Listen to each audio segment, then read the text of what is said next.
আজকে আমি যাচ্ছি এক নিষ্ঠাবান ব্রাহ্মণ সেবায়েতের বাড়িতে। আজকে আমার গন্তব্যস্থল হচ্ছে বনগাঁ, আজকে আমার গন্তব্যস্থল হচ্ছে জিরাট।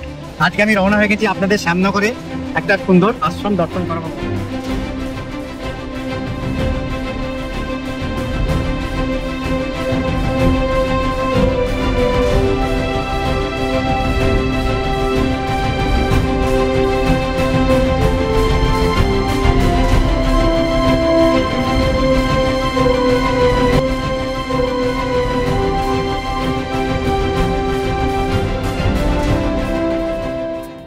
জার্নি উইথ ছোটন চ্যানেলের পক্ষ থেকে আপনাদের সবাইকে আবার একটা নতুন ভিডিওতে স্বাগত। আমি এখন বিধাননগর স্টেশনের বাইরে দিয়ে হেঁটে যাচ্ছি। আজকে আমার গন্তব্যস্থল হচ্ছে শান্তিপুর। শান্তিপুরে আমি আজকে আপনাদের দর্শন করাবো 450 বছরের প্রাচীন মন্দির। শান্তিপুর থেকে 6 কিলোমিটার দূরে বাঁকাছড়া বলে একটা জায়গা আছে। সেই বাঁকাছড়া গ্রামে 450 বছরের প্রাচীন বাগদেবী মন্দির আছে। সেই বাগদেবী মন্দির আজকে আমি আপনাদের দর্শন করাবো। চলুন তাহলে। আমি এখন শান্তিপুর লোকালে ধরে শান্তিপুর যাব। শিয়ালদা থেকে শান্তিপুর যেতে সময় নেবে 2 ঘন্টা 17 মিনিট, আর রেলওয়ে দূরত্ব হচ্ছে 93 কিলোমিটার, আর মাঝখানে 26টা স্টেশনে থামবে। আমি বিধাননগর স্টেশন থেকে উঠবো। এই শান্তিপুর লোকাল শিয়ালদা থেকে 7টা 25-এ ছাড়বে। শিয়ালদা থেকে শান্তিপুরের টিকিটের মূল্য হচ্ছে 25 টাকা। তো আমি যাতায়াতের টিকিট কেটে নিচ্ছি 50 টাকা।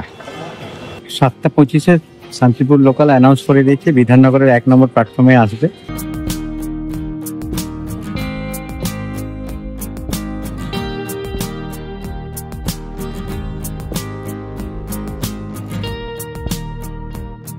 মোটামুটি বসার জায়গা পেয়ে গেছি।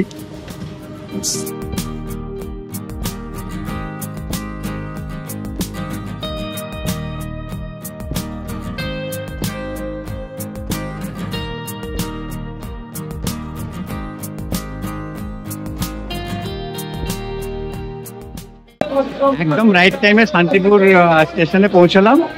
এখন বাইরে বেরোবো। বাইরে বেরিয়ে অটো বা টোটো ধরে দেখি বাগাছড়া যাব।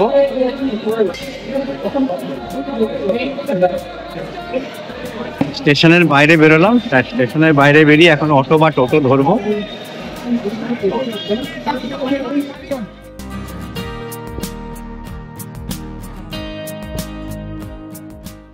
কোথায়? বাগদেবীতলা কোথায়? কত কত? একজন আছি, শেয়ারে যাবো। কোথায়? কোনটা কোনটা? এই শান্তিপুর স্টেশনের 1 নম্বর প্ল্যাটফর্ম থেকে বেরোলাম। বেরিয়ে একদম সামনেই টোটো দাঁড়িয়েছিল। টোটোওয়ালা আমাদের বললো বাগদেবীতলা, বাগদেবীতলা বলে। আমাদের টোটো রওনা হয়ে গেল স্টেশন থেকে। স্টেশন থেকে মোটামুটি টোটো দাদা বললো 6 কিলোমিটার দূর, আর 20 মিনিট সময় লাগবে, আর ভাড়া হচ্ছে 25 টাকা। এই পুরো ফাল্গুন মাসটাই পুজো হবে না, তারপর থেকে তো ফাঁকা। মঙ্গলবার আর শনিবারটা বিশেষ পুজো, আর বাদ বাকি দিন এমনি পুজো হয়। চলুন আপনাদের মন্দিরের সামনে গিয়ে আমি সব বিস্তারিতভাবে বলবো, জানাবো। আশা করি আজকের ব্লগটা খুব ভালো হবে। রাস্তার দুধারে আম গাছের বাগান, আর মধ্যিখানে সুন্দর পিচের রাস্তা। মনে হচ্ছে যেন জঙ্গলের মধ্যে দিয়ে যাচ্ছি। যে আমরা গ্রামে গঞ্জে এত দূরান্ত ঘুরে বেড়াচ্ছি, এটা কিন্তু একমাত্র টোটোর জন্যই সম্ভব হচ্ছে। টোটো গাড়ি যদি না থাকতো তাহলে কিন্তু এত দূরে দূরে আমরা ঘুরতে পারতাম। গ্রামের একদম ভেতরে। আপনি কোথা থেকে আসছেন? আমি চাকদা থেকে আসছি। চাকদা থেকে? তো এখানে কি মন্দিরে পুজো দিতে যাচ্ছেন? পুজো দেবো বলতে মা আমাকে ভাদ্র মাসে দিয়েছিল, স্বপ্ন দিয়েছিল। আচ্ছা আচ্ছা, তুই আয় সেখানে। হ্যাঁ, তোর স্বপ্ন। আচ্ছা, তার মানে আপনি কিছু মনস্কামনা নিয়ে যাচ্ছেন, পুজো দেওয়াচ্ছেন? আমার ছেলে মেয়ের মনস্কামনা নিয়ে। আচ্ছা, তাহলে তো একদম সত্যি মা ঠিক দেখবেন। ঠাকুর আমাকে এখানে আসার সুযোগ করে দিই। আজ হঠাৎ আমার বাড়ির লোক বলছে চলো আজকেই যাবো। আর চলো কালকে গঙ্গার ছান টান করে মায়ের পুজো দেবো। তাহলে আপনার সঙ্গে আমার দেখা হয়ে গেল, একদিক থেকে ভালো। আপনি যেহেতু স্বপ্নাদেশ পেয়ে যাচ্ছেন, মানে আপনার সঙ্গে আমিও যাত্রা করতে পারছি, এটাও আমার একটা ভাগ্যের ব্যাপার। এই দাদার সঙ্গে আলাপ হলো, উনি চাকদা থেকে আসছেন। উনি স্বপ্নাদেশ পেয়েছেন এই মায়ের মন্দিরে পুজো দেওয়ার জন্য। তো ওনার সঙ্গে আমিও যাচ্ছি, তাহলে আমি একটু ভাগ্যবান, ওনার সান্নিধ্য পেলাম। ও আপনি স্বপ্নে মন্দির দেখেছেন? স্বপ্নে মন্দিরটা দেখেছি, এবার মন্দিরটা দেখলে আমি বুঝতে পারবো। বুঝে দেখে, আচ্ছা আচ্ছা আচ্ছা। মন্দিরে চলে এসেছি আমরা, মোটামুটি একদম চলে এসেছি মন্দির প্রাঙ্গণে।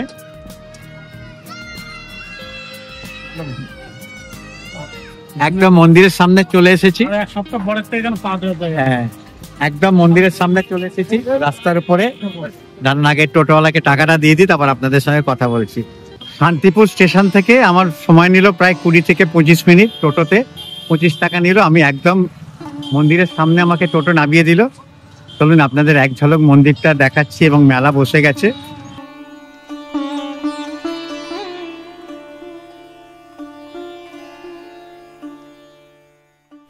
মন্দিরে প্রবেশের আগে সারিবদ্ধ অস্থায়ী দোকান, যেখানে পুজোর সামগ্রী পাওয়া যাচ্ছে।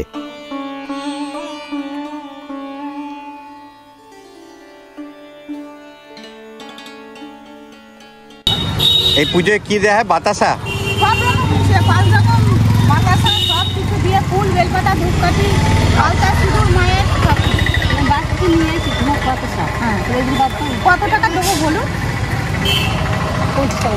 50 টাকা।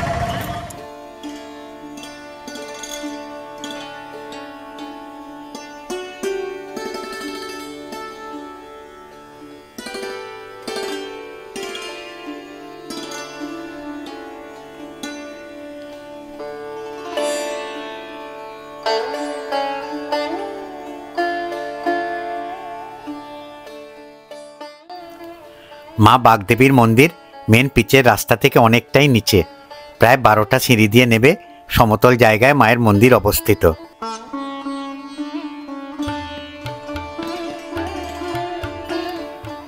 শত বছরেরও বেশি প্রাচীন অনেকগুলি বৃক্ষের ছায়ার তলায় এই প্রাচীন মন্দির। মন্দিরের চারিদ্বার খোলা।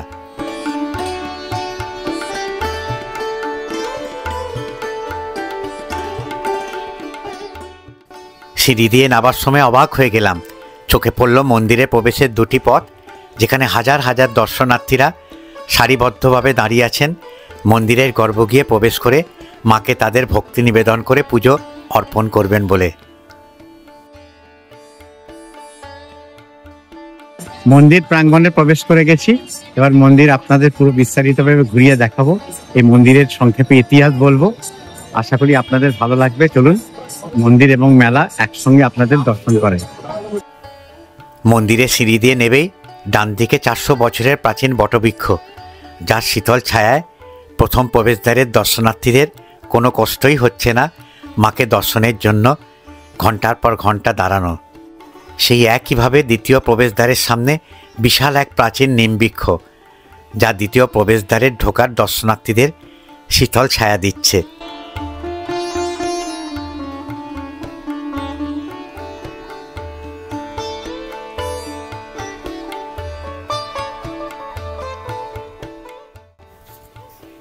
মন্দিরে প্রবেশের মুখে লাল রঙের হাঁড়িকাঠ। এই মন্দিরে মাকে শাক্তমতে পুজো করা হয়। এই বাগদেবীর মন্দিরে সেই অনুসারে মায়ের পুজোতে পশু বলি প্রথার রীতি ছিল। তবে এখন সময়ের কালে পশু বলি প্রথা বন্ধ হয়ে গেছে। তবে কোনো ভক্তের মানত থাকলে ছাগ এনে মাকে নিবেদন করে পুরোহিতকে অর্পণ করে চলে যান। মূল গর্ভগৃহের প্রবেশের আগে নাট মন্দির। নাট মন্দিরের মেঝ পাথর দিয়ে মোড়া, আর ওপরে সেই প্রাচীনকালের কড়িবর্গার ছাদ, যা মনে করিয়ে দিচ্ছে এই মন্দির বহু প্রাচীনকালের। মাঘী পূর্ণিমা থেকে 1 মাস এই মন্দিরে প্রতি শনিবার ও মঙ্গলবার বিশাল মেলা বসে। হাজার হাজার ভক্তরা দূর দূরান্ত থেকে আসেন এই বাগদেবী মায়ের আরাধনা করতে। চলুন মন্দিরে প্রবেশের সাথে সাথে আমরা এই 450 বছরের প্রাচীন মন্দিরের ইতিহাস সংক্ষেপে জানি। এখানকার মানুষের কাছ থেকে যে তথ্য সংগ্রহ করলাম, তার ভিত্তিতে আমি এই মন্দিরের ইতিহাস সম্পর্কে সংক্ষেপে আপনাদের শোনাচ্ছি। দেখবেন খুব ভালো লাগবে। এই মন্দিরের প্রকৃত প্রতিষ্ঠাতা ছিলেন এক সিদ্ধ ব্রাহ্মণ মানুষ, যার নাম শ্রী রঘুনন্দন বন্দ্যোপাধ্যায়। ভূঁইয়া যুগে যশোরের জমিদার চাঁদ রায়ের গুরুদেব ছিলেন এই সিদ্ধ পুরুষ শ্রী রঘুনন্দন বন্দ্যোপাধ্যায়। জমিদার চাঁদ রায়ের সেনাপতি ছিলেন ঈশা খাঁ। ঈশা খাঁ ষড়যন্ত্র করে চাঁদ রায়ের 16 বর্ষীয় কন্যাকে অপহরণ করেন এবং নৌকা করে পালানোর সময় ওই কন্যা পদ্মা নদীর জলে ঝাঁপ দিয়ে আত্মহত্যা করেন। এই খবর জানার পর কন্যাহারা পিতা যশোর ত্যাগ করেন। আত্মীয় স্বজন, লোক লস্কর, ধনরত্ন জিনিসপত্র বোঝাই করে বজরা নিয়ে অজানা জায়গার উদ্দেশ্যে রওনা হয়ে পড়েন।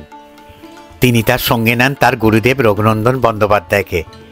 নদীপথে বজরা পদ্মা নদী ও গঙ্গা নদী পেরিয়ে চলতে চলতে এই বাগাছড়া, বর্তমানে যে জায়গাটির নাম বাগাছড়া গ্রামের নদীর তীরে এসে তার বজরা থামায়। এই গ্রামের প্রাকৃতিক সৌন্দর্য দেখে তার খুব ভালো লেগে যায় ও এখানেই তার জমিদারি স্থাপন করেন। এই মন্দিরের জায়গাটি ছিল এই গ্রামের শ্মশানভূমি। এই জায়গাতেই চাঁদ রায়ের গুরুদেব পঞ্চমুণ্ডী আসন স্থাপন করেন এবং মন্দির প্রতিষ্ঠা করেন। আর এখানে বসেই তিনি বাগদেবীর আরাধনা করতেন। এই মন্দিরে পুজো করা হয় শাক্ত মতে, কিন্তু রঘুনন্দন একজন বৈষ্ণব ছিলেন, তাই তিনি আলাদাভাবে জমিদার চাঁদ রায়ের বাড়িতে শ্রী রাধাকৃষ্ণের বিগ্রহ স্থাপন করেন। এই মন্দিরের গর্ভগৃহে কোনো বিগ্রহ পূজিত হয় না। জনশ্রুতি, এই মন্দিরের প্রতিষ্ঠাতা বহু বছর আগে এই গর্ভগৃহে মা বাগদেবীর বিগ্রহ পুজো করতেন, কিন্তু পরবর্তীকালে ভয়াবহ বন্যার কবলে এই মন্দির জলের তলায় চলে যায়। পরে জল নেমে গেলে মূর্তির দেখা আর পাওয়া যায় না।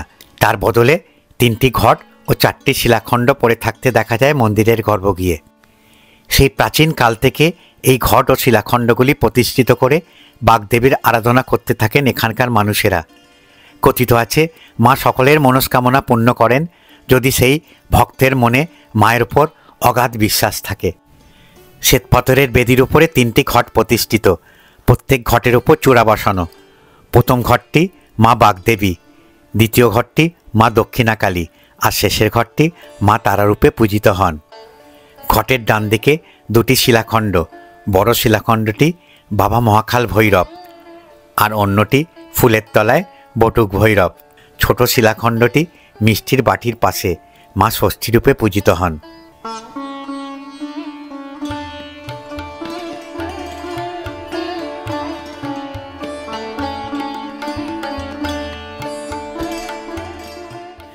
গর্ভগৃহের পেছনে সিঁড়ি দিয়ে দর্শনার্থীরা মায়ের পুজো দিয়ে বেরিয়ে যাচ্ছেন।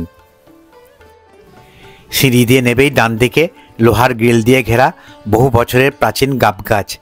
এই গাছের গোড়ায় সেই প্রাচীন পঞ্চমুণ্ডী আসন, যার উপরে বসে সিদ্ধপুরুষ রঘুনন্দন বন্দ্যোপাধ্যায় সাধনা করতেন। এখন সেই আসনে নদী থেকে আসা শিলাখণ্ডটি প্রতিষ্ঠিত করা হয়েছে। বহু ভক্তরা তাদের মনস্কামনা জানিয়ে এই গাব বৃক্ষে ইট বেঁধে যাচ্ছেন, এই আশায় মা তাদের মনস্কামনা পূরণ করবেন বলে।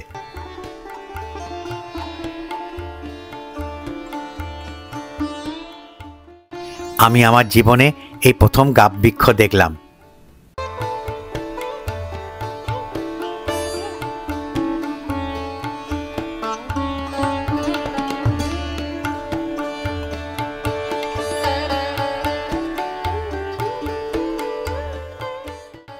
হঠাৎ চোখে পড়ল এক ভক্ত একটি ছাগ নিয়ে মা বাগদেবীকে অর্পণ করতে যাচ্ছেন। জানতে পারলাম তাদের মনস্কামনা পূরণ হয়, তারা ছাগ পশু মাকে নিবেদন করছেন।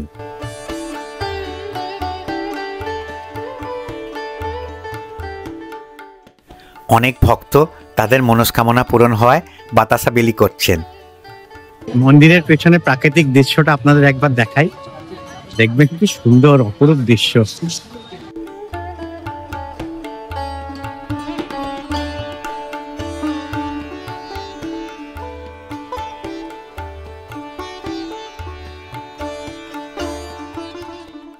চারিধারে তাকালে যেন মনে হবে প্রকৃতি উজাড় হাতে তার সব সৌন্দর্য এই বাগদেবী মায়ের মন্দিরের চারিধারে ঢেলে দিয়েছেন। এই স্থানেই পূর্বে ভাগীরথী বয়ে যেত, যা এখন শুকিয়ে চাষের জমিতে পরিণত হয়েছে। কিছু দূরে ভাগীরথীর দেখা পাওয়া যাবে।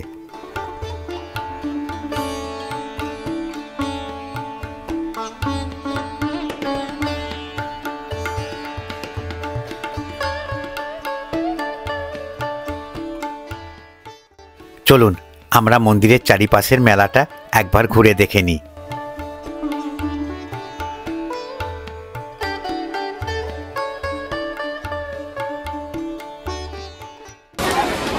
এই পুরো মাছ বসবে?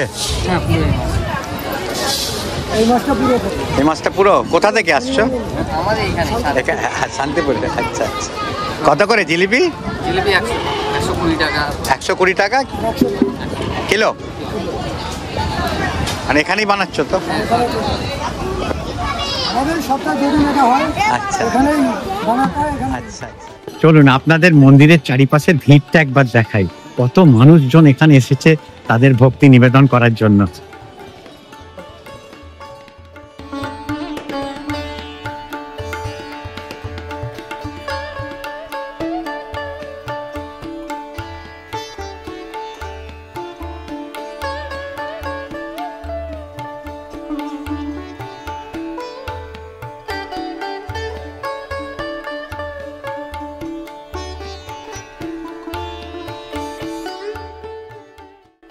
যত বেলা বাড়ছে দর্শনার্থীদের ভিড় ততই বেড়ে চলেছে।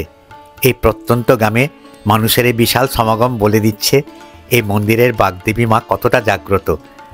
অনেকের মুখেই শুনলাম তারা এই প্রথম স্বপ্নাদেশ পেয়ে এই মন্দিরে এসেছেন।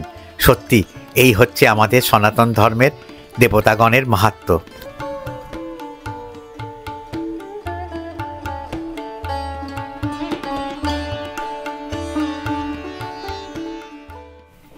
কথিত আছে ঠাকুর রামকৃষ্ণ পরমহংসদেব বলেছিলেন, যখনই কোনো মেলায় যদি যাও তাহলে তোমাদের সামর্থ্য অনুযায়ী কিছু সামগ্রী মেলা থেকে কিনে এনো, তাহলে যে মানুষেরা অনেক আশায় এই মেলায় আসে সামগ্রী বিক্রি করতে তাদের মুখে একটু হাসি ফুটবে।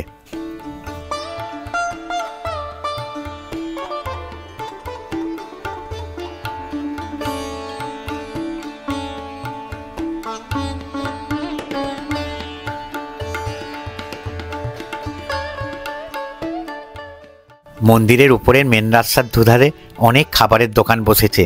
দর্শনার্থীরা চাইলে এখান থেকে খাবার খেয়ে নিতে পারেন। এই মন্দিরে ফাল্গুন মাসের প্রতি শনিবার মঙ্গলবার সকাল 8:30 থেকে দুপুর 2টো অবধি, আর অন্য দিন ফাল্গুন মাসের সকাল 8:30 থেকে 11:30 অবধি খোলা থাকে পুজোর জন্য। ফাল্গুন মাস ছাড়া অন্য দিন আপনারা যদি এই মন্দিরে পুজো দিতে আসেন তাহলে পুরোহিত মহাশয়ের সাথে আগে থেকে কথা বলে নেবেন, নইলে মন্দিরে কাউকে পাবেন না। তবে আমার মতে ফাল্গুন মাসে শনি ও মঙ্গলবার ছাড়া অন্যদিন এই মন্দিরে না আসাই ভালো। গ্রামে মানুষদের মেলা মানে বিশাল আনন্দ। এই 1 মাস ধরে এই ফাল্গুন মাসের প্রত্যেক শনিবার আর মঙ্গলবার এই মেলা বসবে। তো সব দূর দূরান্ত থেকে দর্শনার্থীরা এখানে আসে মাকে পুজো দেওয়ার জন্য, আর তার সাথে মেলার যে আনন্দ উপভোগ করবে। মন্দিরের পাশেই নির্ধারিত জায়গায় প্রতি বছরের মতো শনি ও মঙ্গলবার ভান্ডারা বসেছে। আজ প্রথম মঙ্গলবার, তাই মাত্র একটি ভান্ডারা বসেছে, ভাত ডাল তরকারি ও চাটনি। প্রথম শনি মঙ্গলবার, তাই জন্য ভান্ডারা সেরকম বসেনি। আজকে এই প্রথম দেখলাম, প্রথম একটা প্রতিষ্ঠান এসেছে ভান্ডারা দেওয়ার জন্য। তারা অলরেডি রান্না বান্না শুরু করে দিয়েছে, 300-400 মানুষের সেবা হবে। আশা করি আজকের ভিডিওটা আপনাদের ভালো লাগলো।